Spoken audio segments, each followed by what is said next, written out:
কোটা সংস্কার আন্দোলনকে ঘিরে সহিংসতায় প্রায় ২ সপ্তাহ ধরে বন্ধ থাকা ট্রেন বৃহস্পতিবার থেকে স্বল্প দূরত্বে চলাচলের সিদ্ধান্ত নিয়েছে বাংলাদেশ রেলওয়ে।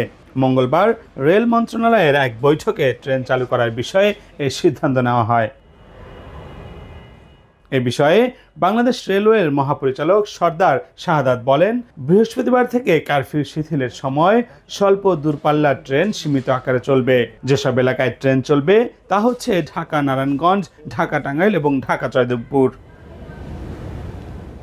এ সময় তিনি আরও বলেন, এখনই আন্তনগর ট্রেন চলবে না। কারফিউর কারণে আন্তনগর সময় মতো চলাচল করতে পারবে না। তবে পরিস্থিতি ঠিক হলে ট্রেনের সংখ্যা বাড়ানো হবে বলে জানান তিনি।